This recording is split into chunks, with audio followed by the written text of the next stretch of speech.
What a beautiful earth we inhabit. And yet, everything we're hearing and experiencing about what's happening to our earth through climate change is doom and gloom. It can feel like a vast, overwhelming problem. All the fires, hurricanes, floods, record heat waves and droughts we're seeing around the world and in our own backyard seem to be increasing in intensity and frequency, don't they? Scientists tell us that we have less than 11 years to make drastic changes before it's too late to save our Earth as we know it. And 11,000 of the world's scientists released a report at the beginning of this month that declared a climate emergency in which they warned of untold suffering if we don't act immediately.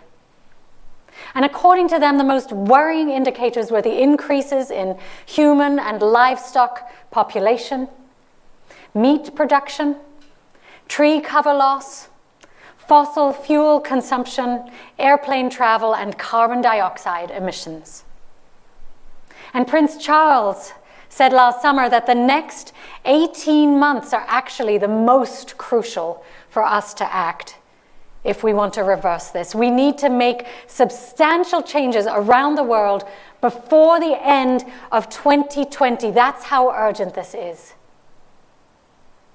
The nonviolent English protest group Extinction Rebellion, who focus on civil disobedience, tried to effect change by blockading London streets and bridges for weeks earlier this year to force parliamentary change, and they were quite successful. They warn us that we may now be causing the 6th mass extinction in Earth's history. And the other 5 were all caused by natural events such as the Ice Age, asteroid strikes, and volcanic eruptions, not by human actions.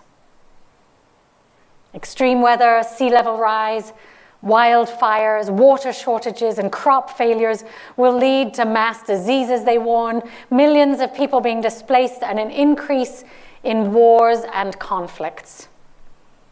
In short, we're undergoing a huge threat to humanity's very existence. And the magnitude of this problem is so overwhelming that it's easy to feel defensive or angry, or sometimes hopeless, or just resigned. And some, as we know, are even in denial about the problem or that we can do anything about it. So much for an uplifting Thanksgiving sermon, right? So what are we to do with this doomsday scenario? What can we actually do when we seem to be careening carelessly in the direction of global destruction and extinction? Well, the Earth, left to our own devices, as you just saw, is perfectly balanced, self-sustaining and whole, a true Garden of Eden. There is no waste. Everything serves everything else and is profoundly interconnected. And the Earth existed in harmony with humans for hundreds of thousands of years before we developed the plow and began collective farming methods. And that expanded agriculture was followed 800 years later by the Industrial Revolution. And although this gave us many useful tools that make our lives easier and more convenient, and it allowed for mass production, it also led to a different kind of thinking. A thinking that valued quantity, speed, consumption, and control over quality, and listening to the rhythms of life and honoring the natural order. That thinking also led us to believe that dominating, mining, and using our Earth rather than working with her was the way to achieve success. And then our post-World War II industries took us to a new level of detachment from our Earth. Now, before 1950, the carbon levels on our planet had remained fairly steady for 400,000 years. And some of you here have the blessing that you were alive at that time. Yeah. But since 1950, they've gone up dramatically to levels that we've never seen before, with conditions under which no human civilization has ever existed. And the past 5 years have been the hottest on record, as have 20 of the last 22 years. The UN Secretary General Antonio Guterres said, "We face a direct existential threat. Our fate is in our hands." Our fate, my friends, is in our hands. We need to attend to our earth now, or our children and their children's future may not be assured. We need to go back to working with the laws of nature rather than against them. Last week, 2 of our members, Pamela and Gordon, pointed me toward an amazing free program called the Drawdown Initiative, offered by the Pachamama Alliance. And Pachamama were named after the Incan Earth Mother and fertility goddess. And this program teaches us that we are at such an extreme point right now that we can't simply slow down the damage if we don't want to get to a point of no return. No, we have to stop, turn around, and go the other direction. We literally have to reverse the problem through something called a drawdown. Now, drawdown means taking out more greenhouse gases from the atmosphere through photosynthesis than we're putting in, so that the concentration can decline from year to year. And drawdown is that point in time when greenhouse gases in the atmosphere begin to decline on a year-to-year basis. Now, in his New York Times best-selling book, Drawdown, leading scientists have come up with the 100 most powerful solutions to make this happen. And it's a guide to cause our turnaround from extinction. And I urge you all to rush to your nearest independent bookseller this afternoon and get a copy of this, because it's an extraordinary book that explains everything we can do and the impact it has on our Earth. It's really amazing reading. And interestingly enough, I found this quite astonishing. Scientists found that the most effective combined solution we can do to stem global warming is to educate and empower girls and women in lower income countries. By educating girls above the 10th grade, empowering women to be effective stewards of the land, and providing family planning, we can help curb population growth and encourage sustainable agriculture. Isn't that extraordinary? But they also advise that we have to implement all the 100 solutions listed in that book to actually achieve drawdown. And 8 of the top 20 solutions relate to our food system. Things like reducing food waste, which is number 3, or eating a plant-rich diet, which is number 4, and growing our own food and practicing regenerative agriculture. And there are many other solutions for electricity generation, greening buildings, materials, and cities, for land use and transport. Things like reducing our reliance on air conditioning, which produces refrigerant gases which go into poisonous refrigerant gases which go into the environment. And that's actually the number 1 thing that we could do. And using more wind turbines is the number 2 thing we could do. And solar farms to generate energy. And regenerate and replenish tropical forests. What the Pachamama Alliance invites us to do is explore which solutions most speak to us and make changes in those areas. They encourage us to move away from a model based on fear and scarcity, in which we guilt and shame people for not doing more, and instead encourage us to find what resonates with each one of us, to find the positive impact that each of us can make. So one of you might buy an electric car, Or someone else might put solar panels on your roof. Another person might grow their own food or create community gardens or eat vegetarian. We all have our own paths and our own passions. And as the famous Buddhist teacher and climate activist Joanna Macy says, turning around a civilization is difficult, but there's so much we can do. We can all do something, right? So in Drawdown, thank you. In Drawdown, they speak of 4 levels of action. It's especially exciting when our young people get excited about saving their future. The first is individual action.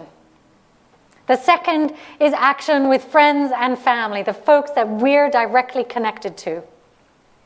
The third level is with communities, such as this one, and local institutions. And the fourth is at the level of economic, policy, and law changes. And they recommend that we put particular energy into the communal levels 2 and 3. And let's look at a little bit what these different levels mean. So individual action can be taken in a multitude of ways. Recently, after our Love Our Planet Forum, which many of you here put on, I was so inspired by some of you to get my own mesh produce bags to take to the grocery store for vegetables. So each time I shop for fruits and vegetables now, I save 5 to 6 plastic bags. And that feels really good. And they're reusable and washable, and you can get them on Amazon easily. I also started using silicone containers instead of plastic baggies for storing food. Now, I know that so many of you are already making changes, whether it's driving electric or hybrid cars, or installing solar panels, or using reusable water bottles, or bringing your own grocery bags to the store, or composting, or eating vegan. Keep up that great work. But the second level is with family and friends. And this Thanksgiving could be a great time to brainstorm with your family about changes that you can make. I was particularly inspired by the story of a young California girl named Alicia Serratos in a film that I saw a few weeks ago called The Need to Grow. And this is Alicia right here, when she was 6 years old.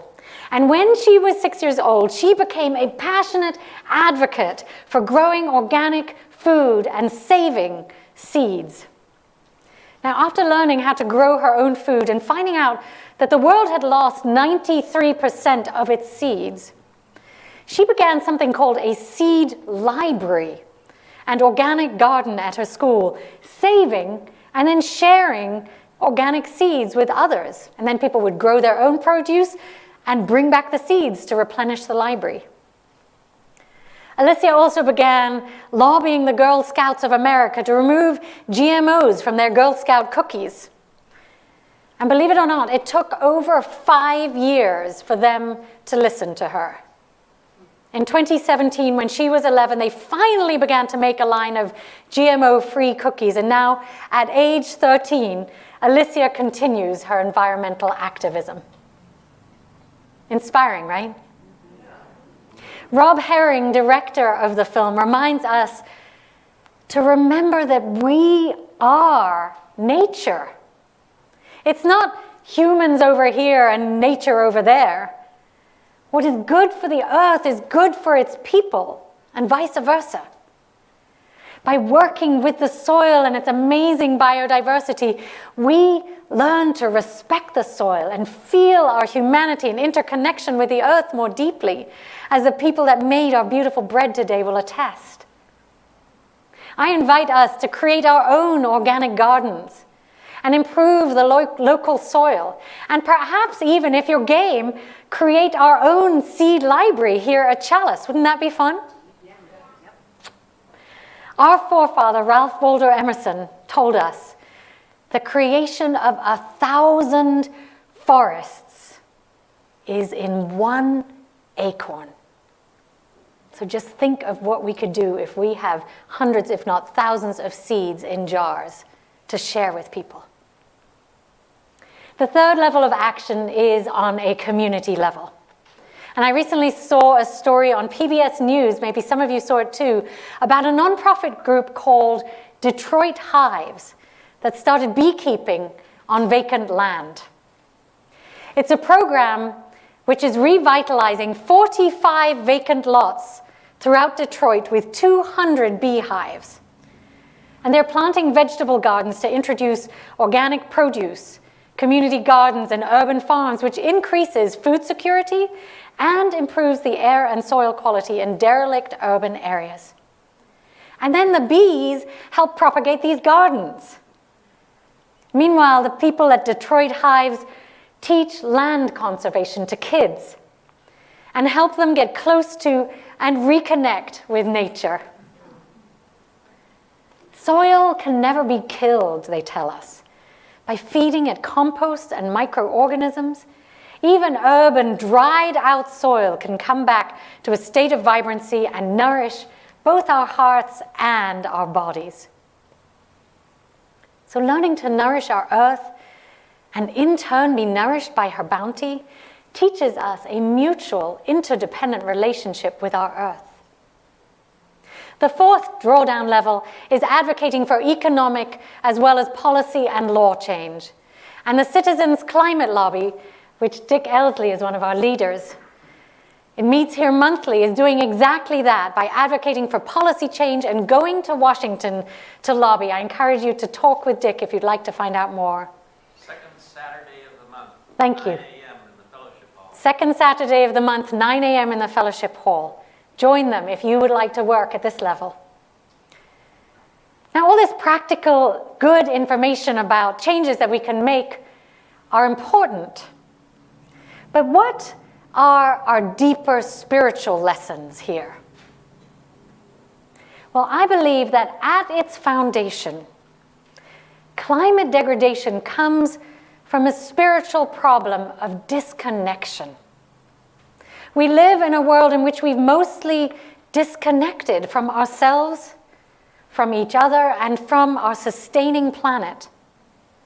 And thinking we're all separate individuals who exist in a hierarchy of worth in our own homes and our own cars allows us to dominate and destroy each other and the earth. And it's a hollow way of thinking. And it's an intersectional justice issue in which the poorest people, often people of color, suffer the most from corporate greed and control. In a paradigm of separation, we think of each to his own and get what you can to make yourself richer. And then economically disadvantaged people and cultures are ignored and suffer. Soil is thought of as dead matter, or the container into which you pour your chemicals. British corporate consultant Max St. John says it's this disconnection from ourselves that leads to the disconnection from each other, that in turn leads to disconnection from our environment, which is the only thing that has enabled us to create this extractive, destructive system that we have in place. He and I agree that we primarily need to restore our sense of connection, to move from stress, competition, and looking for happiness and success by how much we can buy, to reconnecting with one another and our beautiful earth. Now, Max says connection, inclusion, creativity, and celebration are the keys to a genuinely better future. That doesn't sound so bad, does it? As our children's story earlier reminded us, do you remember the words? Love multiplies, hatred divides. So we should make bumper stickers of that too, don't you think? How can we multiply love? Well, my friends, if our goal is to reverse global warming, we ultimately need to move our entire system towards a more related, connected, loving way of being.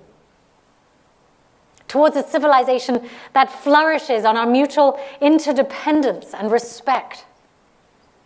And this also upholds our seventh Unitarian Universalist principle of respect for the interdependent web of all existence, of which we are a part. Remember the climate activists, Extinction Rebellion, which I talked about earlier? They say if you can get 3.5% of the world's population on board, you can affect systemic change. Now that sounds achievable, doesn't it? 3.5%. We can reverse global warming, but we have to act now, right? As Gandhi said, we have to be the change we want to see. So what are some of the things that we can do right away on an individual and systemic level? I've included an insert in your order of service with some ideas that you can take home with you and act on right away. But I encourage you to wait and read it when the sermon's over and talk about it at home or over a meal or over coffee or even bring it out at Thanksgiving. On the back, there are some simple communal steps that you can take right here at Chalice. Things like taking the free Pachamama class online and talking with your family about our precious earth over your Thanksgiving meal. But I encourage you to approach it from how we might help our earth flourish, rather than who's right or wrong or who's doing more or less than anybody else. Also, I encourage you to attend our Inspiring Need to Grow Community Forum on December 6th. Or you can participate in our Climate Action Team or Citizens Climate Lobby. All of the teachers that I've mentioned encourage us to know and care for our local environment and use education, community organization, and the law to challenge development. Now, there's been so much messaging to use less and reduce and restrict. But one of the farmers involved with the Need to Grow initiative, Farmer Rishi Kumar, warns us that this approach actually contracts and depresses many of us and leave us with a sense of hopelessness. So he encourages us instead to increase our footprint through the many things that we can do to heal the earth. Things like we can compost, or we can plant trees. We can create a seed garden. We can support our local farmers by going to the farmers market. We can eat more plant-based, and we can help bring water systems back into balance. My friends, we can push climate change in the direction of balance and steadiness through our positive actions. We can actually make climate change for good. Right? Hallelujah. Yeah. I'm passionate about this, in case you can't tell. So I invite us all to gather in this important work. So I invite you now to take a moment to close your eyes and reflect on how you feel knowing that there are solutions to reverse global warming if we attend to our earth. Is there something here that you can do? Is there something that you feel inspired to try? Is there a way our congregation can make a greater difference together? I invite you to keep your eyes closed as you reflect on this, and I share words by Clarissa Pinkola Estes, who wrote Women Who Run with the Wolves. Ours is not the task of fixing the entire world all at once, but of stretching out to mend the part of the world that is within our reach. Any small, calm thing that one soul can do to help another soul, to assist some portion of this poor, suffering world, will help immensely. It is not given to us to know which acts or by whom will cause the critical mass to tip toward an enduring God, enduring good. What is needed For dramatic change is an accumulation of acts, adding to, adding more, and continuing. We know that it doesn't take everyone on earth to bring justice and peace, but only a small, determined group who will not give up during the first, second, and 100th gale. When a great ship is in harbor and moored, it is safe, there can be no doubt. But that is not what great ships are built for. My friends, each and every one of us here is a great ship built for a time such as this. May we raise our sails high in the midst of this storm, and may we attend to our beautiful blue-green home with love. May it be so.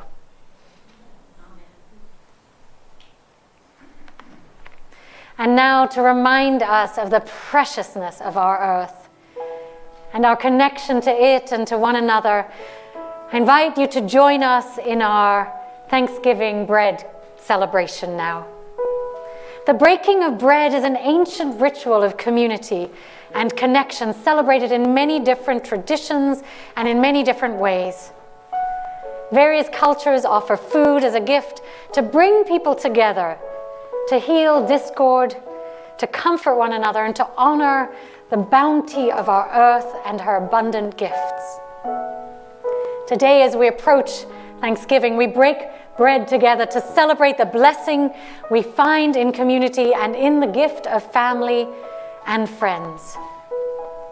We honor the abundance and beauty of our earth and the hard work of all who make our lives possible. Now, this beautiful bread is a reminder that we can come together as sacred community to make a difference for our planet as we share food and fellowship.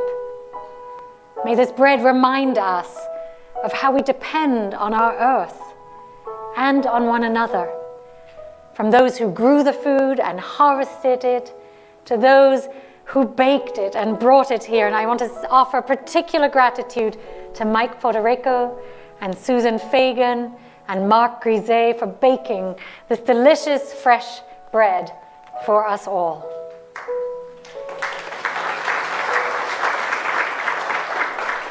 As the bread is passed to you, take a piece from the basket and eat it mindfully. In doing so, honoring our Mother Earth, our source of life. You may wish to bring to mind what you're thankful for the goodness in your life. And as you pass the basket to the person next to you, I invite you to turn to them and say, "May we care for our earth." Repeat after me, simple words. May we care for our earth. And we also have a gluten-free vegan option that I baked specially yesterday. So please raise your hand if you'd like that, and I'll bring it to you. We now offer you the bounty of the earth. May it be blessed just as we are blessed by it. May we care for our earth.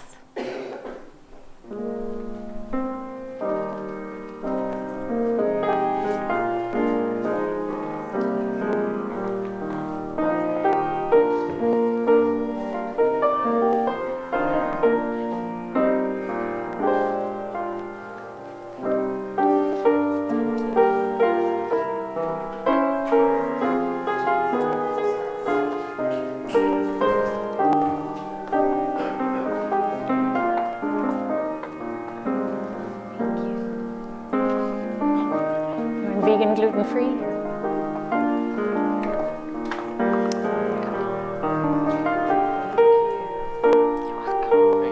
welcome. Vegan, gluten-free.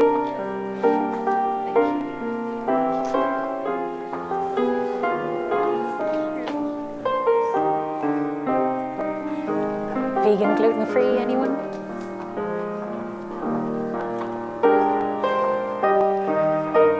Vegan, gluten-free? Do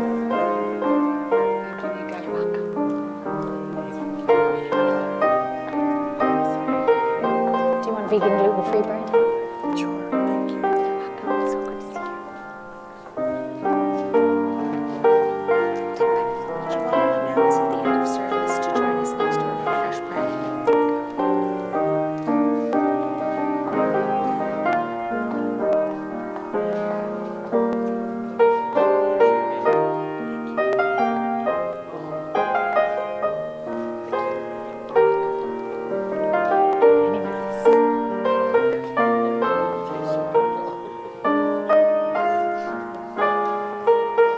Anyone else? Anyone else for vegan, gluten-free?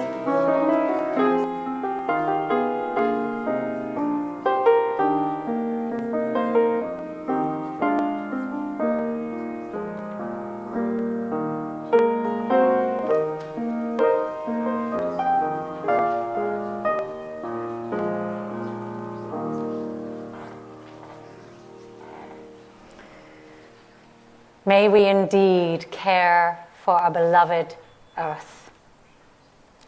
And I invite you all to join us in Fellowship Hall after the service to share in this beautiful bread that is not only beautiful, but delicious.